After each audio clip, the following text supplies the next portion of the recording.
Watching celebs, movie stars, and sports stars from afar, we are in awe of not only their artistic talents but also how well they take care of their own bodies. But what goes behind in getting that perfect beach spot for a movie or to reach peak athletic performance while on the pitch? Who are the people behind it? We speak to one such superhero who tells it all. Today we are joined by Swapneel Hazare. He is a former Ranji Trophy cricketer. Having played for Mumbai, he has entered the world of celebrity coaching and is one of the most prominent S&C coaches of India. Swapneel has worked with T20 Mumbai teams and is a master trainer with certifications like Black Roll, ESA and ACSM to name a few. In this episode, we talk to him about his life journey, right from the days of competing for Ranji Trophy where he shared his dressing room with the likes of Sachin Tendulkar to his journey into the world of celebrity coaching where he has trained actors like Hrithik Roshan. We also talk about his experience with the Ultrahuman Cyborg and the insights he gained and what has helped him train more efficiently. Swapneel also gives away essential transformation tips for you to learn and implement. So let's get to it. Hey Swapneel, good to see you here. Really appreciate you making time. Such a pleasure. Thanks, Mohit. Thanks. It's my pleasure as well to be on this platform with you. It's been a wonderful journey so far using the Ultrahuman, so I'm looking forward to this. No, absolutely. And so I've been hearing a lot about the work and obviously a big fan. But I would like to go a little back in your journey and talk to you a little about like your background and how did you essentially get here, right? So what I know a little bit about is that you have played Ranji, you have played for Bombay, and this was long back, I'm assuming, and would love to understand the journey before and how did it lead you here. Like super interested to know that. So journey started way back in 1997 when I started playing cricket in my back door. Like every other child, I started playing cricket in my building, and from there it went to school cricket and college cricket and went ahead. So I first started playing at Elf Vencircle Cricket Academy at the Oval Ground. From there, I went on to play for Mumbai under 19 and to play for India under 19. Luckily, I got everything in one go, and from there went to play first class cricket. That's Ranji Trophy cricket for Mumbai. I was lucky to share the dressing rooms with Sachin, Vinod, Amol Muzumdar, Sairaj Bhotule, Nilesh Kulkarni. So the whole atmosphere in the dressing room was wonderful. It was such a learning experience in the early years when I was about 20, 21 years. That it helped my cricket quite a bit. I'm getting goosebumps as you're speaking. Like it must have been surreal. I'll tell you why, Mohit, because as a young cricketer at that point in 1998, 99, if you played for Mumbai, it was a very big deal. Because at that point, it was easier to play for India, but too difficult to play for Mumbai. That's what the saying used to go. Yeah. So to get into the Mumbai dressing room and to get selected was like a dream come true. And it happened within a space of 2 years. So it was a big shock to me as well, because it just happened by the snap of a finger. In 99, I played under 19. 2000, I made my Ranji Trophy debut. So it went very fast. I was lucky in that sense. I got an early break. People saw something in me and they gave me a chance to perform, and that's how it went. Wow. I don't have any words to describe it. Like if you're describing the dressing room scenario with legends in the room. Yeah. And how did those days go? Like basically mentally, it must have been such a mind-blowing experience, and would love to hear a little bit more about it. Like I am personally very curious as well. So day used to start early in the morning at 6:30, leave from here, go to Wankhede Stadium for practice. Practice usually used to have like 1 hour of fielding practice, have a half an hour of a break to have a little bit of breakfast, and the idea was to get into nets around 9 o'clock or 9:30, because usually the match starts at 9:30.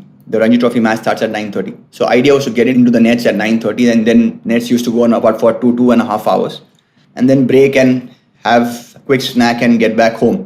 Getting back home, have a quick lunch, have a nap for about an hour or two, and then go to the gym to train or get into the pool and do a few laps to recover from the session. And that's how life was for the next 15 years for me. So from 2000 to 2014 or 15 till the time I was playing, I never went to any relative's house or anybody's house. The only thing I knew was to play cricket. So besides cricket, there was nothing in my life as such.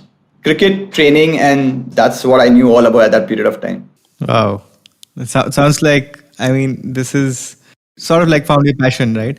In many ways. No, lot of people say that I was lucky. Yes, I was lucky because you have a passion and you have a job.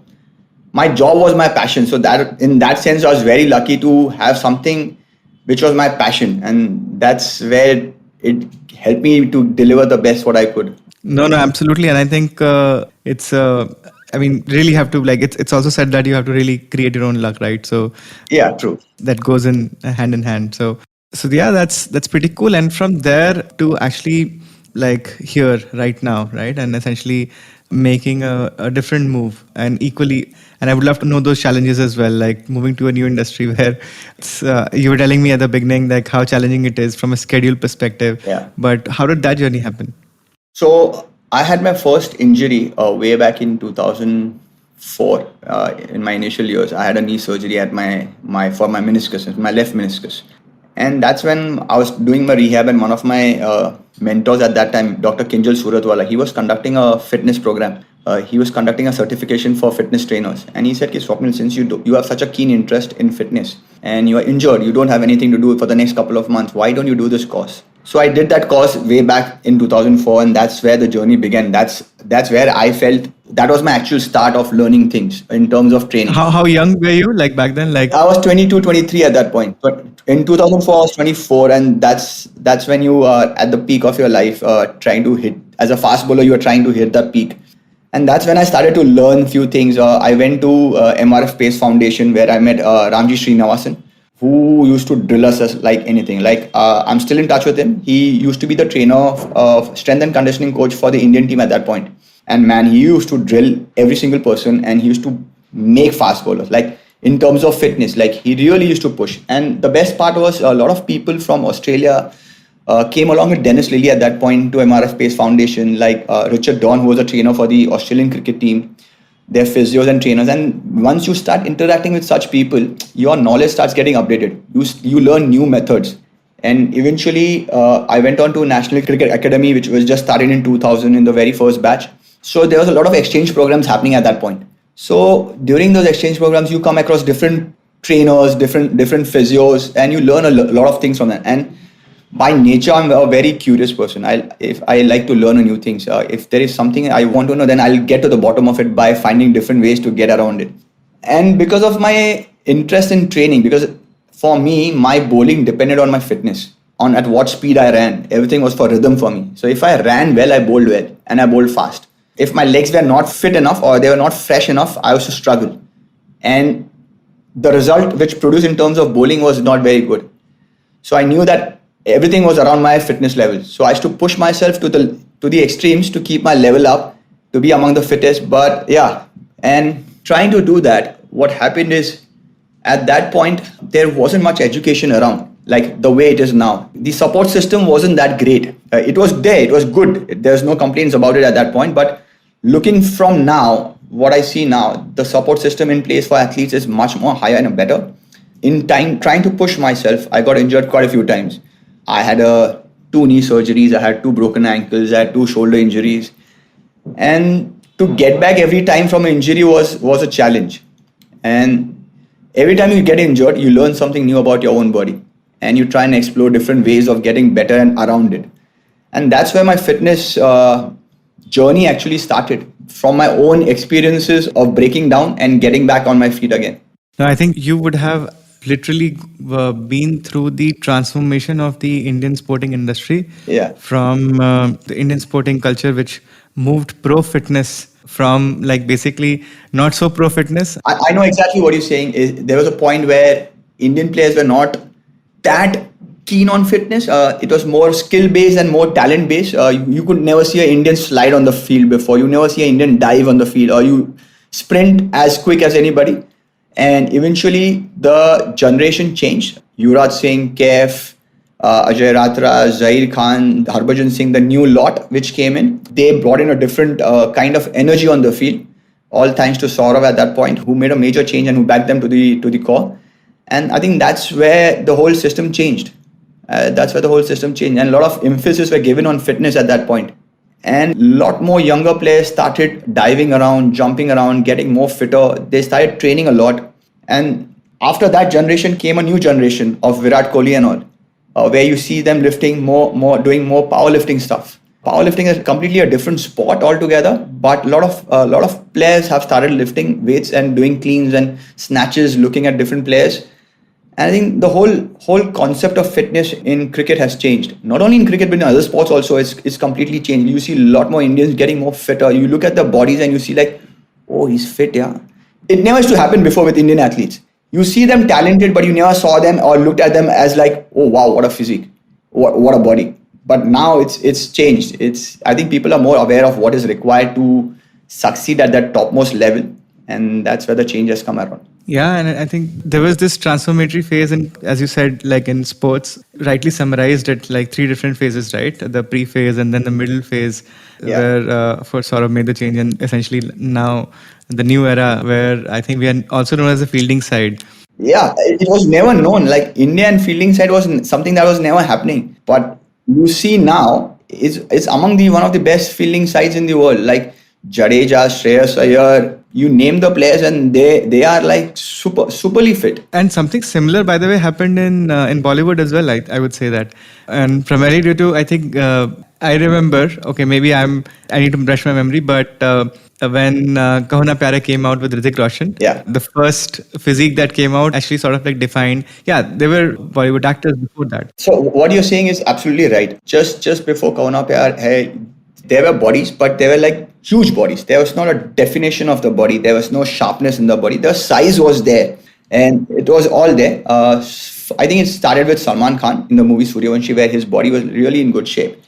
But when Kaho Na Pyar Hai, it came like a massive transformation, man. It went sensational overnight. I remember as a kid, I was like, oh wow. Like, not the girls, even the boys and the men were like, oh wow, jaw-dropping body. Hrithik at that point had huge arms, superbly well-defined body. He has amazing looks. He was a brilliant dancer and everything, a brilliant actor. Everything was put together in one mold. And it never happened in Bollywood before. There were skill sets which in different people, but everything put together was the first time was Hrithik Roshan. So it was like amazing to see that. And then later on to start working with him was something else. Yeah, and especially the physicality, I would say that it was transformatory in many ways. That you see the entrance post Hrithik and pre Hrithik. No offense, of course, but I think he sort of like changed the industry in many ways. Yeah, I think he's become a pioneer in transformation of the industry in terms of body. A lot of people look at him in a kind of and idolize him as a person, not only because of his body but because of his acting as well, and the kind of person he is. Like the whole new generations after Hrithik, whoever came, I think everybody started working on their bodies. They knew that to survive and to have a success in Bollywood, they cannot survive only on acting skills or just the body. They need to be a complete package, and looks and body definition was something was like there's no second ways about it. There's no other way about it. You have to have a good body, you have to have a good chiseled body, you have to have six packs. That's how it became like second nature for everybody who came into the industry after that. Absolutely, it's sort of like the minimum criteria to be there, and sort of like very, very fascinating. But tell us, like, how is it like to be on the, like, sort of like on the back end side, right? How challenging it is to manage this and to keep, like, one time transformation is cool, but then to show up with that in every movie and to like be better every time. How does that sound? It's a task. It's not easy. People think that he's blessed with a good body. He is blessed with a good body. He has good genetics. But saying that, he puts a lot of effort into his training. A lot of efforts. A lot of people will be surprised the amount of hours he's in looking after his body. He has a delicate back. He has multiple slip discs in his back, which is very, very delicate, and he struggles with it all the time because of it. But to make sure that he is in peak condition, the amount of effort he's put in is crazy. I treat him like an athlete for the simple reason because athletes, they know they have a very limited time frame to play and they have to perform, and there's no other way of getting away with it. Same way with Hrithik, he looks after his body and he just puts in the hours and hours, and the effort into is crazy. For a lot of people, sometimes I feel like, they have a trainer and that's about it. They get away with it. But with Hrithik, there is a whole back-end team which puts in their effort. There's a physio, there's a masseur, there's a trainer, there is a person who looks after his nutrition, there's a chef whose role is very important, because what he eats is what he is. So everything matters. It's not a one man's job. It's a team effort from everybody. And for someone like him, he's so well read. You can't fib around him. He knows what he wants to do. So that's the best part. And to work with somebody like that, you need to up your game every single time. Like every movie, the requirement for every movie is different. And to come up with a transformation and to have a different body aesthetics every movie is not easy. You put your body through a lot of stress while doing it, and to come back again and again with something different and to present to the world is just amazing. It's just amazing effort from him. Yeah, I think what a lot of people actually miss out on, and sometimes say that, oh, it's just good genetics, or oh, it's maybe a lot of supplements or steroids or whatever it is. People just forget the part of the hard work, where the hard work plays a huge role. A lot of people talk about a lot of things. They talk about, or he must be having a lot of supplements, he must be having this, he must be having that. But saying that, even though you have all the facilities, you should know how to use those facilities, and you should put in those hard work to make sure you're using those facilities to get the kind of result you want. Like, even though if you're taking supplements, you still need to put in that many number of hours, you need to put in that effort, you need to have that sleep, you need to get those 8 hours of 10 hours of sleep to recover from your workouts. You need to eat the right kind of food, you need to eat the right kind of food at the right time. That is also important. Plus do your work, plus do all your other work, ads, movies, everything. It's not easy to manage. It's not easy to manage. Yeah, I mean, just look at the number of rich people around you who don't have good bodies, right? And that tells you how easy or hard it is, right? Exactly. If taking supplements and working out in the gym and eating right was simple, if it was so simple to make bodies, everybody would have good bodies.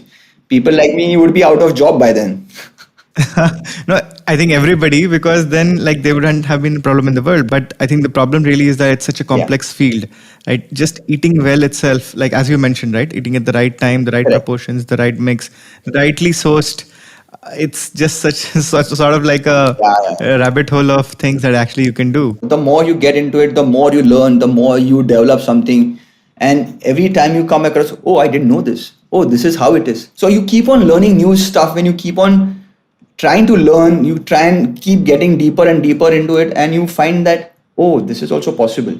And that opens doors to new possibilities. Yeah, no, I can tell you a little bit about, like, so I spent some time at a martial arts camp looking at a few UFC fighters performing in their 40s. And I was an Indian dude out of building a new company. I was taking a break, and I was like, why would people go out in a ring fight in their 40s? Like, isn't there a risk of injury? No. And how are they performing at such a level? And I just realized that it's not just that some people are built differently, just that their work ethic around, it's their work ethic, to be honest, right? Apart from the systems that they have, their work ethic is just another level. And my work ethic was maybe 1/10 of that at that point in time. And I was like, if I can even get 50% of that, I think I'll probably get like much better gains. Yeah. So what you said is absolutely right, Mohit. You have just hit the nail on the head. Because when I was playing professionally, I was playing for my club. I was captaining for my club, Cricket Club of India, that's CCI, where the matches at the current IPL matches are held. I was captain for them for about good 10 years. And in that period, when you play professional cricket, you learn a few things. And what I learned during that phase is, if there are two individuals, one is supremely talented, but less hardworking. The other one is little less talented, but hardworking, and is more committed towards the team effort. You should pick that guy with eyes closed, because the kind of work ethics he'll put and the commitment he'll put towards the team is unreal. That will overcome his shortcomings of skill. And somebody who can put that kind of hard work or work ethics, we talk about that effort. If that person does it in and day out, I won't be surprised if he'll never fail. He'll keep on getting the success. Success might be a little difficult at times, but he will get the success. Success can't elude him. Yeah, no, I think if the core of everything is compounding and consistency, then work ethic probably becomes like the most important thing to build and to cater. But shifting a little bit of gears around, like talking about tools in this space, right? So you mentioned nutrition is one of the tools. Of course, physical training is one of the tools as well. In combination, if they work together, it's amazing, right? How you would have seen this transformation in the industry, that from people being naturally talented to people adopting newer systems, and these are systems, proven systems that have become like sort of like things that they can learn from and they can do over a period of time. And now with data coming in, evolving those systems. So how much of an important role do you think data plays, given that in the sporting world, of course, like there's so much of sports analytics, but in general health and fitness, how much of a role do you think data plays? I think you have all the tools, you have the science, you have the tools, and you keep on getting data from this. But the most important thing is how you use this data. People love to collect data, but they don't know what to do with the data. They want their smartwatches, they want their glucose monitors, they want the heart rate, they want to know how many kilometers at what speed they have run, everything. But when they ask them, okay, how are you working on this then? They don't know how to use that data. And I think that plays a very vital role. You get the statistics in, you look at it, and you see how you can work to make yourself better. If you have a proven data, nobody can contest you on that. Like if you know that if you're running a kilometer at say 5 minutes a kilometer, now if you want to get better, you need to understand what speed you're running, what incline you're running, what cadence you're running. So all those things starts mattering. And then that's where you can tweak different aspects of the sport. Like, is my mechanics of running correct? Is my stride length better? If I do this, will I get a little faster? So all those things will come into picture once you know what the data is. Like the Garmin watches which I've been using, it's the same thing. Like you have the data, but you need to know how to use the data to get better. No, absolutely. And I also feel that there is a certain amount of curiosity barrier here, which is a lot of people who have access to rich data can fall into buckets, right? And the bucket that potentially ends up working well is essentially like, oh, I got this piece of data. It showed me that there are things to improve. Now I will read more and commit to this and improve. Like just a few days back, I was having a conversation with somebody, a user, saying that, oh, you gave me a bunch of things to improve, but can you improve it for me? And I was telling them that, no, I think health and fitness is a collective responsibility, right? The platform can tell you a few things and it will over time become better at telling you what you should be doing. Correct. But then it's your own curiosity as well. Like, I don't want to live a poor life. Correct. Like what rightly you said, the app will give you the data, but it will also tell you what to do. But unless you do it and unless you keep on getting deeper and deeper into it, you will not know what works for you. Because see, everybody is different.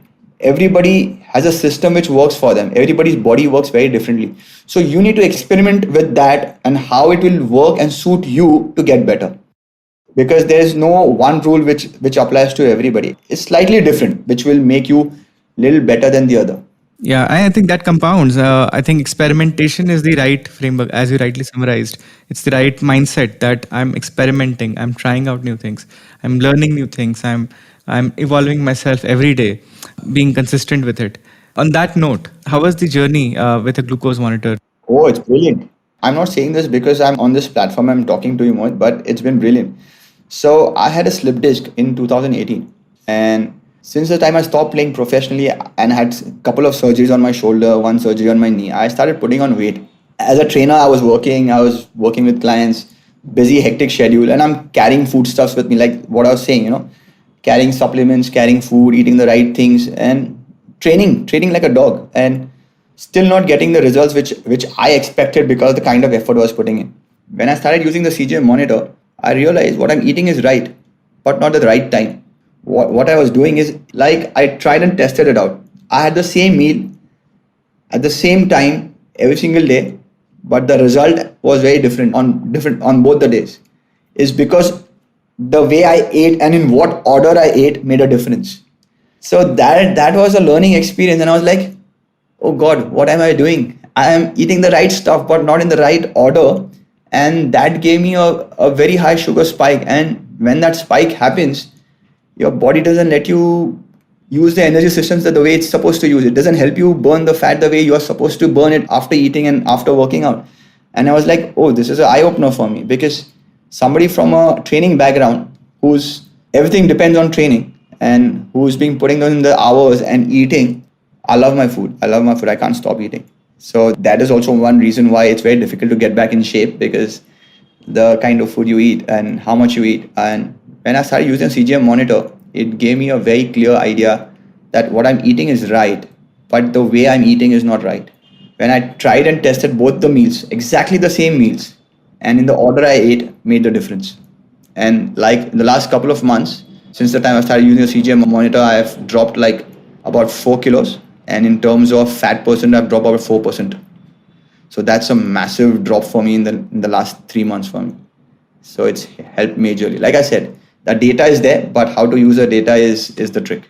That's rightly very well said. And given that health is such a rabbit hole of, you can say, like, you can keep going deeper and deeper and deeper. Like, there is a lot of study now coming out on longevity, Yeah. which is around how to enable healthy aging via looking at your mTOR pathway, looking at your different pathways of your body, energy regulation, metabolic health. I think, like, as you saw the three eras of transformation in sports, potentially in the next 10 to 15 years, we'll see sort of like a transformatory phase in fitness and health, where I think with, you can say, people who can motivate and enable people like yourself, like who can essentially get people to learn new skills as well as be amazing in terms of their work ethics, plus using a tool set like that, the data that the platforms like ours provides, I think it could potentially be like a super potent framework. I think it's a game changer. It's something like a game changer. If you want the X factor, this is what you need to have. Because sometimes people ask, when I was using the CGM monitor, I still have it on me. People are asking me, what is this? Well, why? So I said, this is a CGM. It's a continuous glucose monitor. He said, but do you have diabetes? I said, no, I don't have diabetes. And why are you wearing it?